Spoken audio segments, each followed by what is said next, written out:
हम बोलिए श्रीमद् भागवत महापुराण की जय। बोलिए श्री कृष्ण भगवान की जय। बोलिए गजानंद गणेश जी महाराज की जय।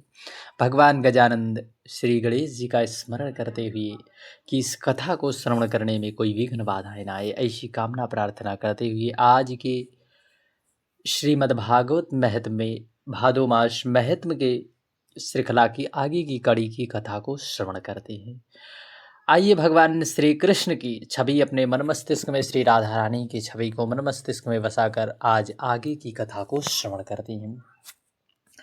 देखिए श्रीमद् भागवत की उत्पत्ति कैसे हुई, किस प्रकार से हुई, इसकी चर्चा आप श्रवण कर चुके हैं। अब श्रीमद् भागवत की कथा सबसे पहले किसने श्रवण की इस धराधाम पर, क्यों श्रवण की, आइए उन्हीं महाभागवत महाराज परीक्षित के जन्म की कथा को श्रवण करते हैं। बड़े भाव से किस प्रकार से श्रीमद् भागवत का प्रागट्य इस धराधाम पर हुआ और हम सब तुच्छ मानवों के लिए यह अमृतमयी इस कथा का प्रागट्य हुआ और यह अमृतमयी कथा हमारे जीवन में भगवान श्री कृष्ण की भक्ति हमें अवश्य प्रदान करेगी और साथ ही साथ हमारा मन मस्तिष्क भगवान श्री कृष्ण के चरणों में जरूर लगेगा। सौनक जी ने कहा, अश्वत्थामा ने जो अत्यंत तेजस्वी ब्रह्मास्त्र चलाया था उससे उत्तरा का गर्भ नष्ट हो गया था, परंतु भगवान ने पुनः जीवित कर दिया। उस गर्भ में पैदा हुए महाज्ञानी महात्मा परीक्षित, जिन्हें सुखदेव जी ने ज्ञानोपदेश दिया, जन्म कर्म मृत्यु और उसके बाद जो गति उन्हें प्राप्त हुई वह सब यदि आप ठीक समझो तो कहें। हम लोगों की बड़ी श्रद्धा के साथ सुनना चाहते हैं, हमारा मन भी बड़ी श्रद्धा के साथ उसे सुनने के लिए उतावला है। तब सूत जी ने कहा, धर्मराज युधिष्ठिर अपनी प्रजा को प्रसन्न रखते थे, पिता के समान उसका पालन किया करते थे। भगवान श्री कृष्ण के चरण कमलों के सेवन से वे समस्त भोगों से निष्प्रिय हो गए थे। शौनक आदि ऋषि, उनके पास अतुल संपत्ति थी, उन्हें बड़े बड़े यज्ञ किए थे तथा उनके फलस्वरूप श्रेष्ठ लोगों का अधिकार प्राप्त था।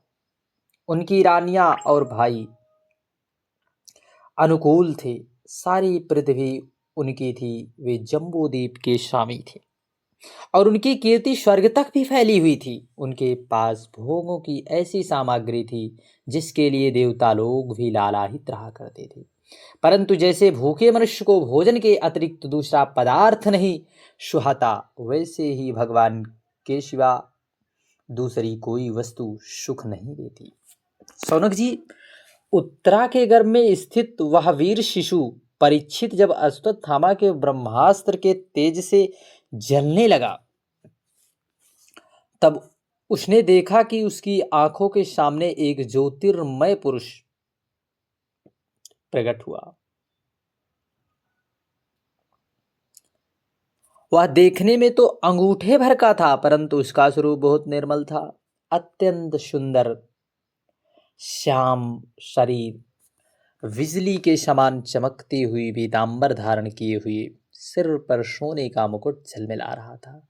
उस समय निर्विकार पुरुष के बड़ी ही सुंदर लंबी लंबी चार भुजाएं, कानों में तपाए हुए स्वर्ण के सुंदर कुंडल, आंखों में लालिमा, हाथों में लूके के समान जलती हुई गदा उसे बार बार घुमाया जा रहा था और स्वयं शिशु के चारों ओर घूम रहा है। जैसे सूर्य अपनी किरणों से कोहरे को भगा देता है, वैसे ही उस गदा के द्वारा ब्रह्मास्त्र के तेज को शांत करता जा रहा था। उस पुरुष को अपने समीप देखकर वह गर्भस्थ शिशु सोचने लगा कि यह कौन है। इस प्रकार उस 10 मास के गर्भस्थ शिशु के सामने ही धर्मरक्षक अपने भगवान श्री कृष्ण ब्रह्मास्त्र के तेज को शांत करके वहीं पर अंतर ध्यान हो गए। तदंतर अनुकूल ग्रहों के उदय से युक्त समस्त सद्गुणों के विकसित करने वाले शुभ समय में पांडु के वंशधर परीक्षित का जन्म हुआ। बोलिए परीक्षित जी महाराज की जय। जन्म के समय ही वह बालक इतना तेजस्वी दिख पड़ता था कि मानो वह पांडु के समान फिर से जन्म ले लिया हो। पौत्र के जन्म होने की बात सुनकर राजा युधिष्ठिर मन ही मन बड़े प्रसन्न हुए।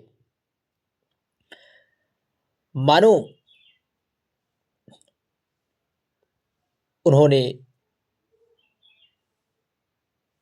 पुनः भगवान को प्राप्त कर लिया हो। उन्होंने धौम कृपाचार आदि ब्राह्मणों से मंगलवाचन और जात कर्म संस्कार करवाए। महाराज युधिष्ठिर दान के योग्य समय को जानते थे। उन्होंने प्रजा तीर्थ नामक काल में अर्थात नाल कटने से पहले ही ब्राह्मणों को स्वर्ण गौवें, गांव, उत्तम जाति के हाथी, घोड़े तथा अन्न भी दान दिए। ब्राह्मणों ने संतुष्ट होकर अत्यंत विनयी युधिष्ठिर से कहा, पुरुवंश शिरोमणि, काल की दुर्निवार गति से यह पवित्र पुरुवंश मिटना ही चाहता था, परंतु तुम लोगों पर कृपा करने वाले भगवान विष्णु ने यह बालक देखकर इसकी रक्षा कर दी है। वही भगवान श्री कृष्ण भक्त वत्सल हैं कि यदि भक्त निष्ठा भाव से पुकारे तो उसकी रक्षा जरूर करते हैं। इसलिए इसका नाम विष्णुरात होगा। निसंदेह यह बालक संसार में बड़ा यशस्वी भगवान का परम भक्त और महापुरुष होगा।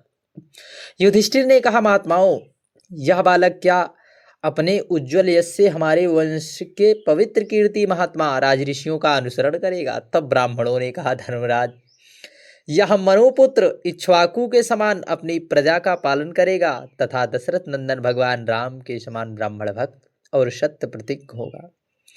यह उशीनर नरेश शिवी के समान दाता और शरणागत वत्सल होगा तथा याज्ञिकों में दुष्यंत के पुत्र के भरत के समान अपने वंश का यश फैलावेगा। धनुर्धरों में यह सहस्त्रबाहु अर्जुन और अपने दादा पार्थ के समान अग्रणय होगा। यह अग्नि के समान दुर्धर और समुद्र के समान दुस्तर होगा। यह सिंह के समान पराक्रमी और हिमांचल की तरह आश्रय लेने वाला पृथ्वी के सदृश चित्रशु और माता पिता के समान सदा सहनशील होगा। इसमें पितामह ब्रह्मा के समान समता होगी, भगवान शिव के समान कृपालु होगा। संपूर्ण प्राणियों को यह आश्रय देने वाले यह भगवान लक्ष्मीपति के समान होगा। बोलिए भगवान लक्ष्मीपति की जय। वह समस्त सद्गुणों की महिमा धारण करने में श्री कृष्ण का अन्यायी होगा। रंतदेव के समान उदार होगा और ययाति के समान धार्मिक, धैर्य में बलि के समान और भगवान श्री कृष्ण के प्रति दृढ़ निष्ठा यह प्रहलाद के समान होगा। यह बहुत से अश्वमेध यज्ञों का करने वाला, वृद्धों का सेवक, इसके पुत्र राजर्षि होंगे। मर्यादा का उल्लंघन करने वालों को यह दंड देगा। यह पृथ्वी माता और धर्म की रक्षा के लिए कलयुग का भी दमन करेगा। देखिए किस प्रकार ब्राह्मण राजा युधिष्ठिर से महाराज परीक्षित के भविष्य के बारे में बताते हैं। ब्राह्मण कुमारों के शाप तक्षक के द्वारा अपनी मृत्यु सुनकर यह सबकी आसक्ति छोड़ देगा और भगवान के चरणों की शरण लेगा। राजन व्यास नंदन सुखदेव जी यह आत्मा के यथार्थ स्वरूप का ज्ञान प्राप्त करेगा और अंत में गंगा तट पर अपने शरीर को त्याग कर निश्चय ही अभय पद प्राप्त करेगा। ज्योतिष शास्त्र के विशेषज्ञ ब्राह्मण राजा युधिष्ठिर को इस प्रकार बालक के जन्म लग्न का फल बताकर और भेंट पूजा लेकर अपने अपने घर चले गए। वही यह बालक संसार में परीक्षित के नाम से प्रसिद्ध हुआ, क्योंकि वह समर्थ बालक गर्भ में जिस पुरुष का दर्शन कर चुका था उसका स्मरण करता हुआ तुम लोगों में उसी की परीक्षा करता रहता था कि देखो इनमें से कौन सा वह है। जैसे शुक्ल पक्ष में दिन प्रतिदिन चंद्रमा अपनी कलाओं से परिपूर्ण होता है, वैसे ही वह राजकुमार अपने गुरुजनों के लालन पालन से क्रमशः अनुदिन बढ़ता हुआ शीघ्र ही शयाना हो गया। इसी समय स्वजनों के वध का प्रायश्चित करने के लिए राजा युधिष्ठिर ने अश्वमेध यज्ञ के द्वारा भगवान की आराधना करने का विचार किया, परंतु प्रजा से वसूले हुए कर और दंड जुर्माने की रकम के अतिरिक्त और धन न होने के कारण वे बड़ी चिंता में पड़ गए। उनका अभिप्राय समझकर भक्तों पर करुणा करने वाले भगवान श्री कृष्ण ने प्रेरणा से उनके भाई उत्तर दिशा में राजा मरुत और ब्राह्मणों द्वारा छोड़ा गया बहुत सा धन ले आए। उससे यज्ञ की सामग्री एकत्रित करके धर्मवीर महाराज युधिष्ठिर ने 3 अश्वमेध यज्ञ द्वारा भगवान की पूजा की। युधिष्ठिर के निमंत्रण में पधारे हुए भगवान